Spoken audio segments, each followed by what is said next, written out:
நீ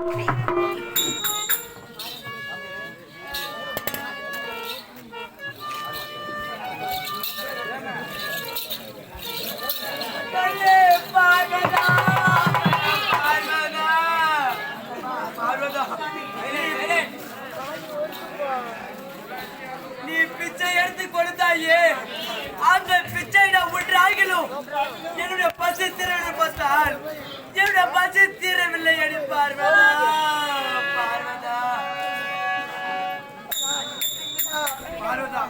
இதற்கு மார்க்கம் தெரிய வேண்டும் என்றால் ஒரு உன்னுடைய அண்ணன் கண்ணன் வைகுந்த வாசல் இருக்கின்றாரு, அவரிடம் சென்றார். எதாவது மார்க்கம் இருக்கும் அல்லவா? அப்படித்தான் புறப்பட்டு வாடி பார்வதா. அந்த வைகுந்தோ போக வேணும், வைகுந்த வாசல வைகுந்தோ போக வேணும், வைகுந்த வாசலை பார்க்க வேணும். வைகுந்தோ போக வேணும், வைகுந்த வாசல பார்க்க வேணும். வைகுந்தோ போக வேணும்,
நான் பைத்தியம் பாபா.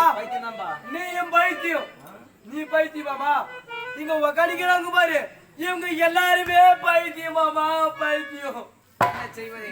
தங்கா பார்வதா மாமா, என்னதுப்பா மாமா? என்னது? சாப்பிடு. என்னதுப்பா? வேண்டாமா? வேண்டாமா, நீ சாப்பிடுங்க. பார்வதா அண்ணா மாட்டாயா? வேண்டாமா? தங்கா பார்வதா மாட்டாயா? இந்த சிவபெருமானிடத்திலே அந்த பிரம்ம கபாலம் கையில் சிக்கிக்கொண்டு மனிதனுடைய எலும்பை கடித்து கடித்து தின்னுகின்றார். பிரம்ம கபாலம் அவர் கையை விட்டு அகல் வேண்டும் என்றால் அதற்கான மார்க்கத்தை நான் இருக்கின்றேன். என்ன செய்வது? யார் வரத்தை கேட்டாலும் வாரி வாரி கொடுத்து விடுவது. பிறகு அண்ணா கண்ணா கோவிந்தா என்று என் பாதத்தில் விடுவது. என்ன செய்வது? என்னோட தங்கியாகி விட்டல, நான் தான் காப்பாற்ற வேண்டும். ஆகட்டும், என்ன தெரியுமா செய்ய வேண்டும்? இந்த பிரம்ம கபாலம் அவர் கையை விட்டு அகல வேண்டும் என்றால் என் இடதுக்கால் கட்டவர் எடுத்து என் நெற்றியை கீறினால் என் நெற்றியில உதிரமாகப்பட்டது ஆறாக பெருக்கெடுத்து ஓடி வரும். அந்த நேரத்திலே மலை போல் சாதம் எடுத்து அந்த உதிரத்தை சாட்சியை ஒன்றோடு ஒன்று பிசைந்தால் உதிர சோறாக மாறிவிடும். அந்த உதிர சோரை அந்த பிரம்ம கபாலம் முன்னாடி வாரி இருந்தால் அந்த பிரம்ம கபாலம் பட்டது அதை பொறுப்பதாக வரும். அந்த நேரத்திலே அந்த பிரம்ம கபாலம் அந்த கையை விட்டாகணும். அப்போது அந்த இடத்துல இருக்கவே கூடாது. நானே இருக்க கூடாதா? அண்ணா அப்படியா? ஆமா அப்படியே ஆகட்டும். நீ புறப்பட்டோ.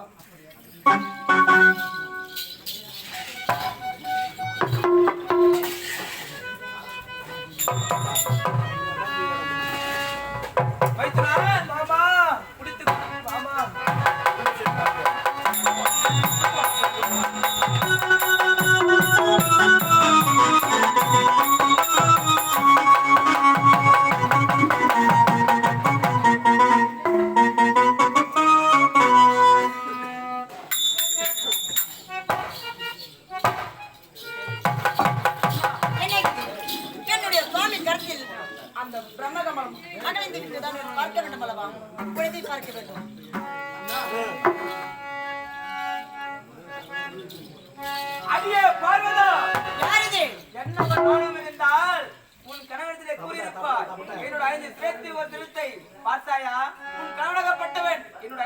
அடித்து ஒரு சிறுத்தை குறைந்த உடனே பித்தாட்ட முடித்து பேயாட்டம் ஆடினான். அந்த இது காரணம் சுடுகாட்டிற்கு வந்தோம்.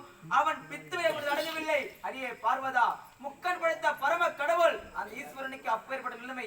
நீ படைத்த இந்த பாமர மக்கள் நடமாடும் வீதியிலே இருக்கிற பிரம்ம கபாலம். அவர் யாராவது அந்த பிரம்ம கபாலத்தை கைத்தோடு எடுத்தால் என்ன நிலைக்காக தெரியவில்லை. அடியே பார்வதா, நீ ஊர் போட்ட உத்திமன் உண்மையாக இருந்தால், இந்த உலக போட்ட உத்திமன் உண்மையாக இருந்தால், அந்த பிரம்ம கபாலத்தை நீ கைத்தோடு இருப்பதா போல் என்ன ஒரு ஆணவம் இருந்தால் என்னால் முடிந்ததை எடுக்க சொல்லியிருப்பார்கள். பிரம்மதேவா, இப்படி ஜெயிப்பார் என்னுடைய கரத்தில் இந்த கபாலமாப்பட்டது அதோ தெரிகின்ற சமுத்திரத்தில் வீசடிக்கின்றதா.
ஆனந்த வாழ்வு தன்னை அன்பே அளிப்பவானே, இதை வடிவாயின்றே உலகம் காப்பவானே, செம்பவன தேடி மன்னன் மகிழும் மணமகனே, கற்பகமே உடையன்றி துணையாரம்மா, நீயே கடியன போற்றும் நிலை கண்பாரம் அம்மா, கற்பகமே உடையன்றி துணையாரம்மா.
மேல்மலையல்லூர் அங்காள